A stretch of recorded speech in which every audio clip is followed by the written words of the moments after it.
ओला dock YouTube channel को subscribe करें और बेल आइकॉन को दबाना मत भूलें। अस्सलाम वालेकुम नाज़रीन, आज हम एक और बहुत ही इम्पॉर्टेंट टॉपिक पर बात करने लगे हैं और वो है इंट्रायूट्राइन फीटल डेथ, यानी कि माँ के पेट में बच्चे का फौत हो जाना। इसकी क्या वजूहात हो सकती हैं और इस तरह की अगर कोई बात हो जाए तो आपके डॉक्टर्स जो हैं वो आपको उसके बारे में क्या क्या बताएंगे और इसको कैसे मैनेज करेंगे। आज हम उसके बारे में बात करते हैं। तो ग्लोबली अकॉर्डिंग टू जो वर्ल्ड हेल्थ ऑर्गेनाइजेशन है उसकी जो फिगर्स हैं उसके मुताबिक तकरीबन 2.6 मिलियन बच्चे पैदा होने से पहले ही फौत हो जाते हैं। और अगर ये हैं तकरीबन एक साल में, और ये तकरीबन 7,000 बच्चे पर डे बनता है ग्लोबली। तकरीबन इसमें से 3.5% बच्चे जो हैं वो नॉर्मली, यानी कि अगर 1,000 प्रेगनेंसीज़ हैं तो उसमें से 3.5% प्रेगनेंसीज़ में ये कॉम्प्लिकेशन हो जाती है। लेकिन वो प्रेगनेंसीज़ जो ऑलरेडी कॉम्प्लिकेटेड हैं उनमें स्टिल बर्थ का रिस्क बढ़कर तकरीबन 5 से 5.5% फ़ीसद तक हो जाता है। 5 से 5.5 पर 1000 बर्थ तक हो जाता है। तो आज अब हम इसके बारे में बात करेंगे कि वो क्या क्या चीज़ें हैं जिनकी वजह से स्टिल बर्थ हो सकती है, या वो कौन कौन से कॉजेज़ हैं जो कि स्टिल बर्थ कर देते हैं। पाकिस्तान के टॉप डॉक्टर्स के साथ अपॉइंटमेंट बुक करें, वो भी पेशेंट फीडबैक देखते हुए। लाखों लोगों की तरह पाकिस्तान के सबसे बड़े डॉक्टर नेटवर्क का फायदा उठाएं और आज ही ओला डॉक ऐप डाउनलोड करें। ओला डॉक, डॉक्टर का अपॉइंटमेंट आसानी से। इसमें से सबसे इम्पॉर्टेंट कॉज तो मैंने आपसे अभी जो मेरी पिछली वीडियो है जिसमें हमने इंट्रायूट्राइन ग्रोथ रिस्ट्रिक्शन के बारे में डिस्कस किया था और उसमें हमने प्लासेंटल इनसफिशिएंसी को कॉज बताया था, वो है। दूसरा हो सकता है कि प्लासेंटल अब्रप्शन हो जाए, यानी कि प्लासेंटा अपनी जगह छोड़ दे, या फिर कोई इन्फेक्शन हो जाए, जैसे सीवियर इन्फेक्शंस जो हैं उनकी वजह से भी स्टिल बर्थ हो सकती है, या फिर कोई कंजेनिटल एबनॉर्मलिटी ऐसी है कि जिसकी वजह से बच्चे में स्टिल बर्थ हो जाती है या बच्चे की इंट्रायूट्राइन फीटल डेथ हो जाती है। बाज़ दफ़ा कुछ और चीज़ें हैं जैसे कि फीटो मैटरनल हेमरेज है, यानी कि बच्चे का ब्लड माँ के अंदर जा रहा है, वहाँ से एंटीबॉडीज़ बनकर आ रही हैं और वो बच्चे में एनीमिया कॉज करती हैं या बच्चे के सेल्स की डेथ कॉज कर देती हैं, रेड ब्लड सेल्स की डेथ कॉज कर देती हैं, जिसकी वजह से बच्चा सीवियर एनीमिक होता है, फिर उसमें कार्डियक फेलियर हो जाता है और उसकी इंट्रायूट्राइन डेथ हो सकती है। फिर कुछ ऐसी चीज़ें हैं जो कि जिस वक्त प्लासेंटा आकर चिपकता है उसी वक्त हो जाती हैं। उनमें से है कि बाज़ दफ़ा बच्चे की जो कॉर्ड इंसर्शन है वो ऐसी जगह पर है कि वहाँ से ब्लड सप्लाई सही नहीं जा रही, इसको विलामेंटस कॉर्ड इंसर्शन कहते हैं।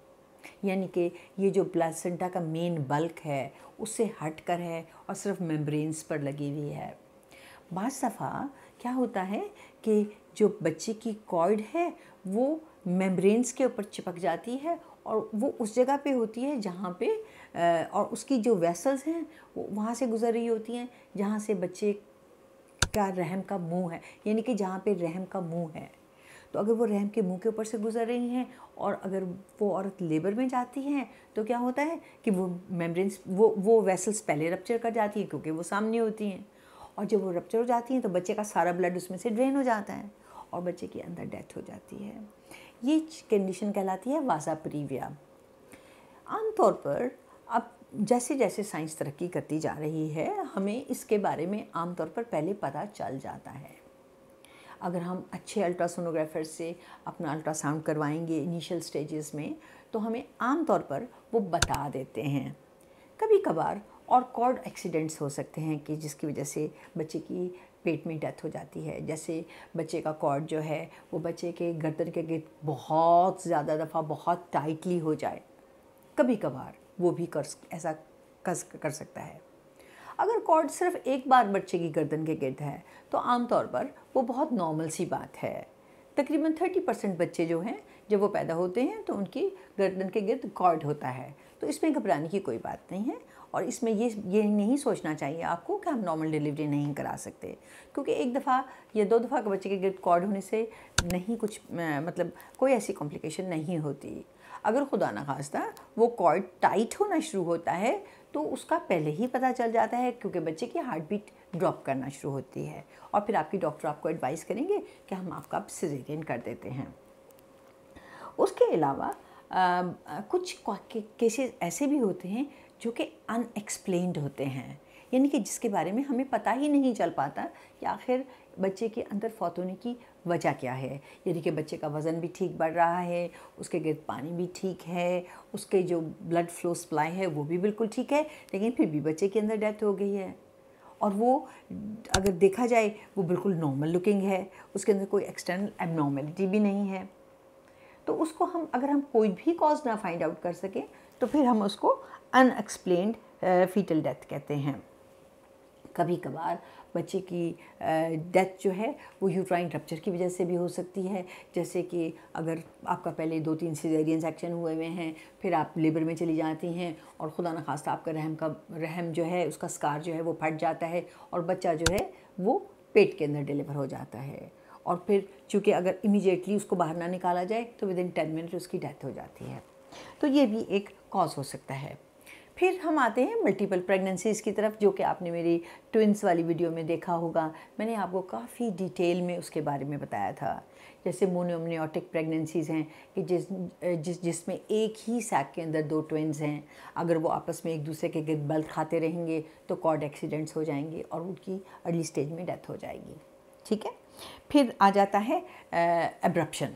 बाज़ दफ़ा अचानक प्लासेंटा अपनी जगह छोड़ देता है और एकदम से सीवियर ब्लीडिंग शुरू हो जाती है और उसकी वजह से भी बच्चे की अंदर डेथ हो जाती है। तो ये तो वो चीज़ें थी कि जिनके बारे में मैंने आपको ये बताया कि इनकी वजह से डेथ हो जाती है। कुछ मेडिकल कंडीशंस ऐसी हैं कि जिनको अगर सही कंट्रोल ना किया जाए तो भी बच्चे की माँ के पेट में डेथ हो सकती है। इसमें आ जाता है प्री एक्लैम्सिया। जैसे मैंने प्री एक्लैम्सिया के बारे में आपको पहले भी बताया था कि अगर माँ का ब्लड प्रेशर बहुत हाई हो रहा है और वो उसकी वजह से जो बच्चे की प्लासेंटा है, जहाँ से बच्चे को ब्लड सप्लाई होता है, जो कि उसके लिए न्यूट्रिएंट्स और ऑक्सीजन लेकर जाता है, तो उसकी जो ब्लड वेसल्स हैं वो थोड़ी प्री एक्लैम्सिया में वो बहुत नैरो होना शुरू हो जाती हैं, ये कंस्ट्रिक्ट होना शुरू हो जाती हैं, ये बहुत बारीक होना शुरू हो जाती हैं, जिसकी वजह से बच्चे की तरफ ब्लड फ्लो जो है वो कम होना शुरू हो जाती है, जिसकी वजह से उसकी ग्रोथ रुक जाती है और उसको अंदर न्यूट्रिएंट्स की कमी हो जाती है और एक स्टेज ऐसी आती है कि उसके अंदर डेथ हो जाती है। दूसरी जो कंडीशन बहुत इम्पॉर्टेंट है और जिसको हम बहुत लाइटली लेते हैं, बहुत से लोग उसको बहुत लाइट लेते हैं, वो है डायबिटीज़। अनकंट्रोल्ड डायबिटीज़ में भी स्टिल बर्थ के चांसेस बहुत बढ़ जाते हैं।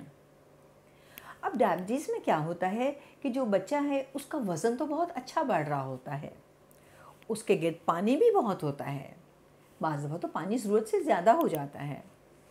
तो उसमें क्या होता है कि हमें बच्चे की ग्रोथ जो है वो बहुत तेज़ी से बढ़ता है और अनकंट्रोल्ड डायबिटीज़ में स्टिल बर्थ का रिस्क बहुत बढ़ जाता है।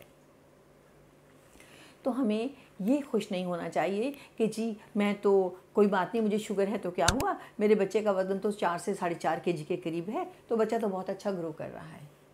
ये अच्छे साइंस नहीं हैं, क्योंकि जो बच्चा बहुत ज़्यादा तेज़ी से ग्रो करता है आमतौर पर वो इंटरनली बहुत वीक होता जाता है।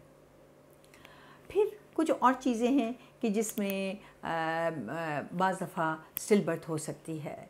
उसमें आ जाता है ऑब्स्टेटिक कॉलिस्टेसिस।